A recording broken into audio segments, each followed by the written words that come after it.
Medical, Dr. Frank Contessessa. Dr. Frank, great to be with you today. So according to data from the CDC, new cases of this STD, they're increasing dramatically across the country. 2021, almost 177,000 new cases were diagnosed compared to a little over 133,000 cases in 2020. What's going on here and why is this happening? Well, good morning, Rob and Allison. We have a fun one today, don't we? Yeah, normally it's COVID. Today it's syphilis. Yeah, this is a good one. So there's a couple of things that we think are going on here.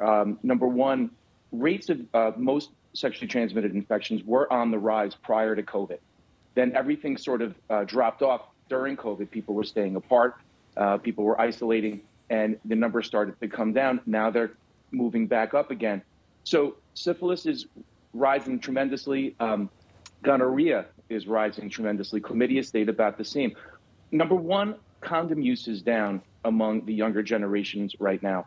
I think Rob and Allison were probably of the same generation. And, you know, when we were younger, the HIV/AIDS crisis was in full swing, and it was really drilled into our heads, the safe sex and condom use, and the rates were much higher for the older population. At this point, it was like 70, 75, 80% of people were using condoms regularly.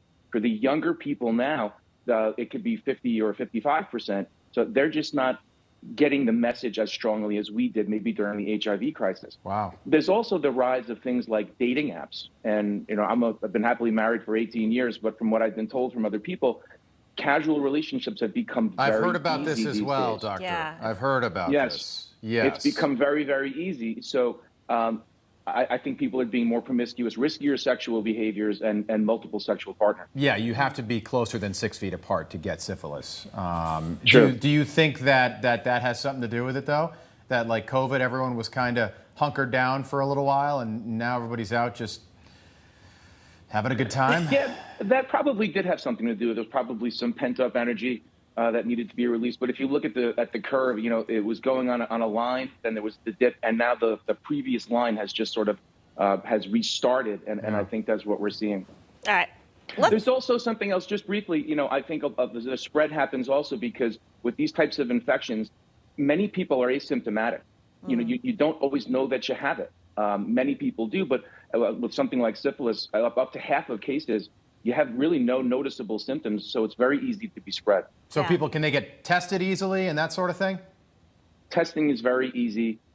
It's for syphilis, it's a blood test. For chlamydia and gonorrhea, we could do it in the urine. So testing is pretty easy, and the results come quickly. So if there's any doubt, and people who are out there living riskier lifestyles should just get checked routinely.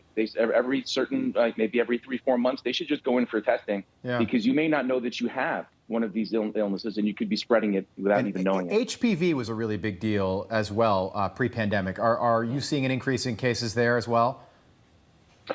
So with HPV, there's a vaccine for that. So it was put into the pediatric schedule. So a huge number of people have been vaccinated for HPV. So the cases haven't really gone up, but there are some issues now potentially with the HPV vaccine. But no, HPV is not a huge problem right now. All right. Dr. Frank. All right, Dr. Frank. Covering all the bases this morning, my friend. Good to see you. Thank you. Thank you, guys. Dr. Frank Contessessa with us this morning. Stay with us. Lots more coming up at the top of the hour. We'll be right back. When we do return, the search for